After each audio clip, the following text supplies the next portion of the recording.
and welcome to Basketball Talk Pro. My name is Ron Ekker.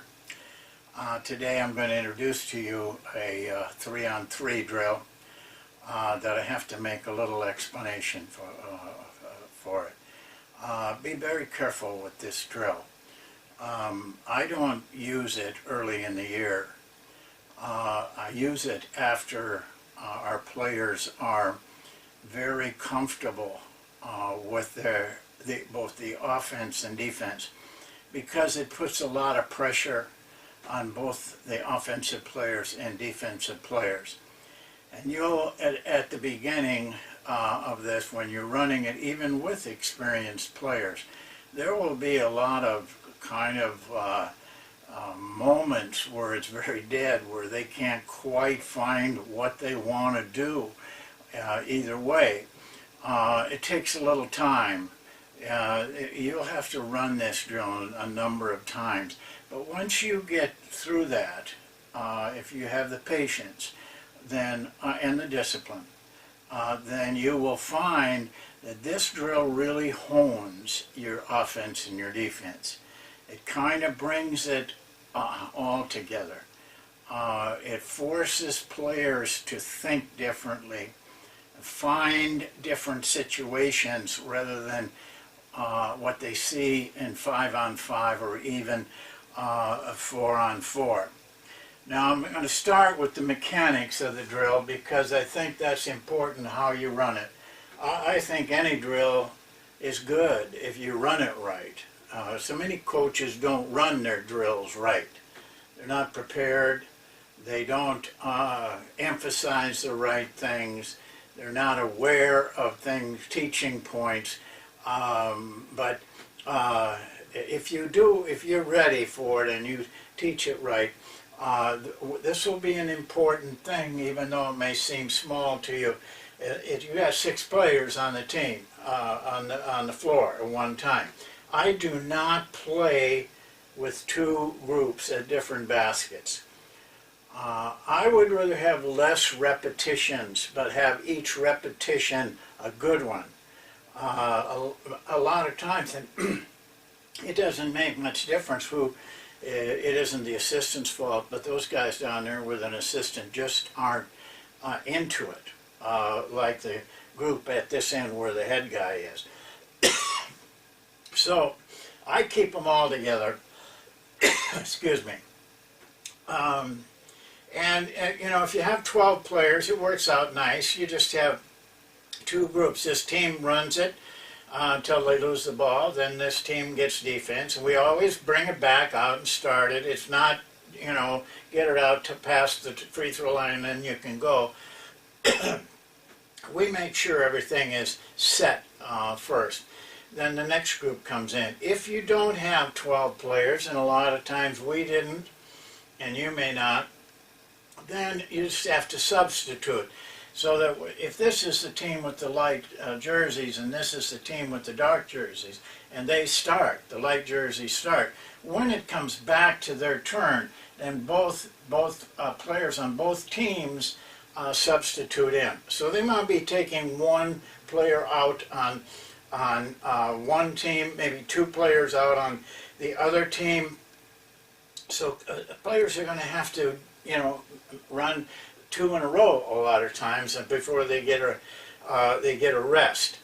And so, you know, we keep them all right there, and they hear all the corrections and the intensity of the drill. This is the way we start.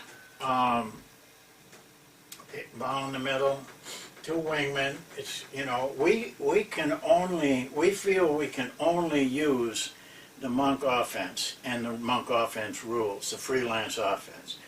Now I know that there is ways you can use just one part of a set offense with 3-on-3, but a lot of times it just ends up getting a breakdown, and so they're going on their own anyway.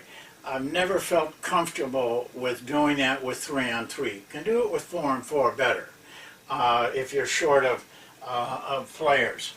But right now, when that ball's out here and the 2 wingmen, the first thing is the major challenge for him. Right off the bat for both teams. If this guy, he has to off-center and it dribbles in one direction or the other. That means this is the ball side. This is the overplay side. This is the sag side, away from the ball. Right now, you begin to learn about team play. We talk a lot about team play, but not many people really understand the subtleties of team play. I'm just going to show you. I've showed you in other drills, both offensively and defensively. If this man is not clearing here where he can see this guy, when he breaks open, he's not going to be able to get him the ball. By the same token, as a teammate of this guy, he's got to stay patient and break out hard so that he can make that pass to get in. Otherwise, it's very difficult. And you don't have a high postman now to start this drill. Defensively, this man, once he starts that dribble, has to try to move over. So he's a little ahead of that dribbler because he's got to help with this man with the defensive end. He's got to help this guy. Because look they got the area all open for back cuts, and so he's got to stay courageous though, and fearless about the back cut if he's going to get him overplayed out here, which is what we want. So it takes two men working together.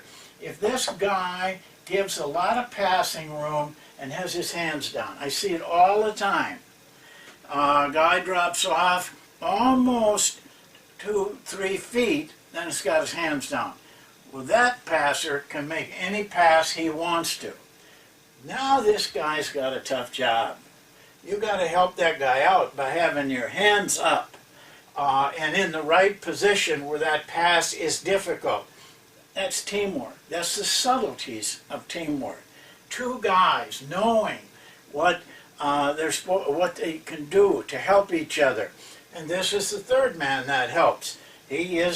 Once that ball off centers now, he becomes a sag man by our rule, our defensive rule, and now he's in a position to pick up if anything breaks down. It starts right here. The challenge does.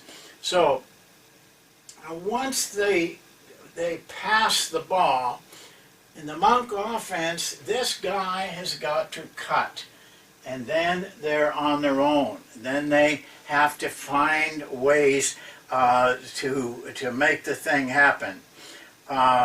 So that has to happen. Now that puts even more pressure on both the offense and defense, because once he cuts out of there, if he doesn't get the ball, there's kind of a gap there. They've got to come up with something pretty quick. Defensively, if this pass is made and this guy cuts here, like this, down the middle like he should here, I'll draw that better, just a minute. Now, as soon as that ball gets into this man, he's got to drop quick and get to the ball line. And if he does that, he's got a better chance. But this cut starts the thing just like it does in the Monk offense, but it also takes away any return pass out here. So this guy's got to be alert now to what he's going to do next. Now what I found in this is that your players have to develop an awareness of things because it's so wide open. You're kind of naked. Offensively, you have to be aware of where the ball is and where your teammates are and what they're doing so that you can react along with them to make it easier for them, and also be looking for your own ability to cut. It ends up with a lot of cutting at first, because it can't really find people easily to screen. So they have that, but they will. They'll learn how to do that in time, but at first they will be kind of searching, because with 5 guys there's plenty of guys to screen, but there's also plenty of defensive men to guard them. In this, there's not many guys to screen. We got the guy with the ball. This is the only guy you can screen for, but he may not be there.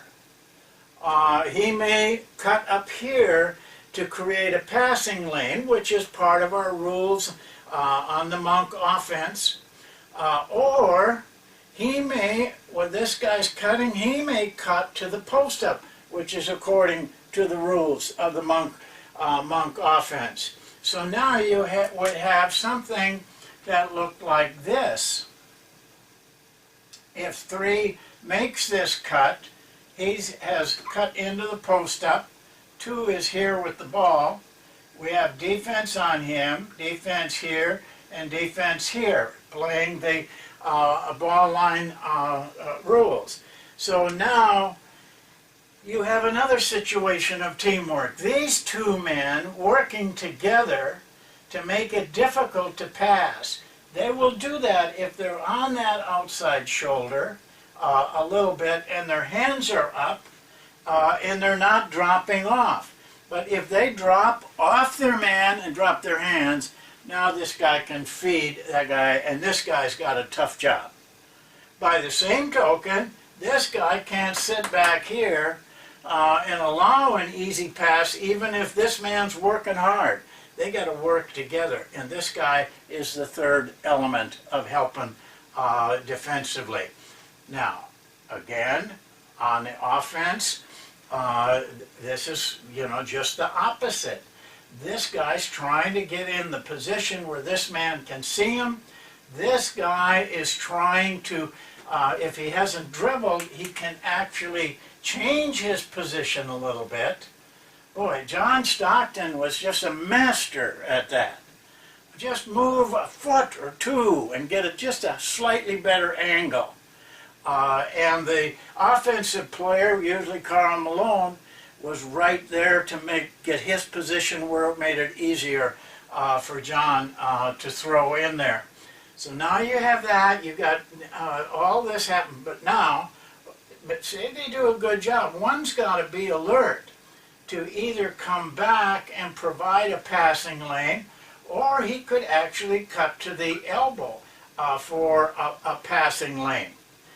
And so that's the kind of things you're looking for. Now don't ever direct players to do this. But the point I'm trying to make here is that players in this, because it's so few players, they have to be more aware of things. Where's the ball? Where's the other teammate? What's he doing? Is he cutting? Is he looking to set a screen for me? Or should I fill? Should I cut to the basket? All these things he has to be very, very aware of. And he always needs to know where the ball. A lot of players in 5-on-5, they don't pay much attention to where the ball is. That's a critical part, and I'll show you as we go along. Now remember, the defense here has not very little help. This guy has got to play the ball, contain the ball, because he's not getting a lot of help, especially if this guy cuts out and you've got a defensive player that isn't really playing well on the ball. Boom, right? He's going to go right in. You're going to see a lot of hesitation in the first few days. You're going to see a lot of layups. Guys that just lose their man. They won't after a while, but at that point they will. Now, to give you a little hint, I'm not, this is a drill. You can't talk much about this. You just got to go out there and work with it. But the other thing players have to be aware of is the rules of the offense.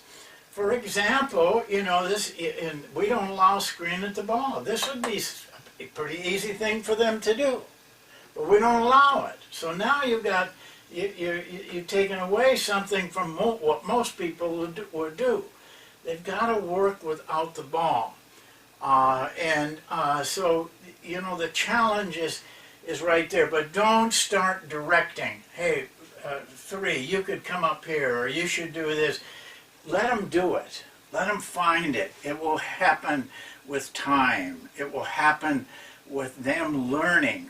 If you start directing, you're making a play out of it, and you lose everything. Pretty soon they'll fall in love with one thing, which is something you got to watch for. You can't let them fall in love with just one part of the offense. I've said this many times. Players have to learn to use all the tools of the offense. They'll learn if you're playing this correctly. Here's a little thing that I've done that has helped, and I think you should do it. I wouldn't do it the first 4 or 5 times you run this, but after you know, they're starting to search out things. They'll find things that you'd never seen before. What I do is I take the ball away from them. You can't do this with defense, but without defense, take the ball away from them. They got no ball. They play without a ball. What this really does is make players aware of where is the ball. Because if I'm that top guy and I throw it to the wing and cut, that guy doesn't have a ball. So you have to know where the ball is. Where was that pass? And you have to learn that from the mechanical action of seeing the pass with no ball. It's really difficult then for the man away from the ball to find things. First of all, they were not, a lot of times they get confused. Where is the ball? Well, this is what you're making them very aware of all the time, keeping them into the moment, so to speak, not thinking about how many points they're scored or their girlfriend sitting up there in the stands or whatever. They have to be right there every minute. And you can also add no dribble, which is pretty good. I would do no dribbling fairly quickly in the introduction of the drill. Because what they want to do is dribble a lot. But if you take the dribble out, now you give the defense a little bit of an advantage here because they don't have any penetration to worry about. But again, as a coach, you got to keep them playing right. And I want to make that a point. When you do this drill or any drill, and I've said this many times before, as a coach, you got to be able to coach both offense and defense. Most coaches just coach the offense, and the defense is slack. Can't allow that to happen if you're going to depend on those guys in the game. So you have to get good at being able to see both offense and defense. It's easier with 3 players. It's harder with 5 players. If you're unsure of yourself to do this, for gosh sakes, put an assistant in charge of watching the defense until you get your vision better, and you will get better at it if you work at it. You know, it takes work on all of these things. Then, if you've gone through this. By the way, when I introduced the no ball drill, I would let them run it maybe 4 or 5 minutes. is one, I have done it where I spent the whole 10, 15 minutes on it. But once we get over that, then you can start your 3-on-3 by running through a couple times without the ball. That refreshes their awareness, and you can then start the drill. Now, along with the no dribble, you can say, I want 3 to get the shot. Work to get 3 a shot. Or you can say, you keep going until you get a layup, or you get a jump shot, or you get a post-up shot. And so the players have to now start to say, you know, we got to keep working until, and that gives them a lot more patience, not taking bad shots. By the way, when you play without a ball, one thing I forgot to tell you, give them number of passes. You know, because they don't have any defense. So I always say 5 passes then before you shoot.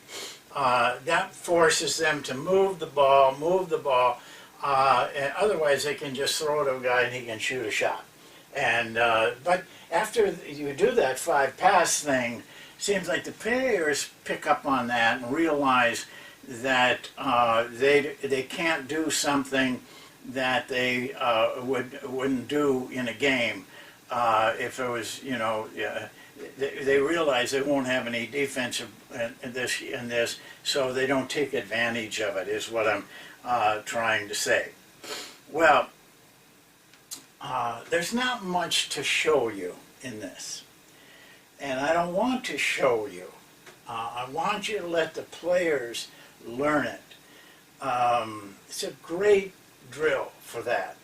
But I think you can see now why I want them to be very, have done a lot of work on the real skills of the freelance offense, and are comfortable with that aspect of it. They will not be comfortable with this when it first starts, even though they may be comfortable with 5 players. This is a little different. They got to really search for situations. And eventually, first, you'll see a lot of cutting. But as they work through a couple of practices, you'll see more screening and cutting. They find ways. But I'll close with this, that you're getting, when you can do this with your players, and as a coach, it takes really sharpness to do a good job of coaching this. And you know, that's your challenge. You shouldn't be hiding from that challenge. You should be inviting it. Because that's your position on the team. That's your contribution to the team, is to get players, even though it's tough coaching, to do things right and well. Excellence. Always seek excellence in your coaching with the players. Well, take your time, but remember this drill, and it will make you a better coach, make your players better as well. That's it for today. We'll see you in a couple of days, and thank you for watching.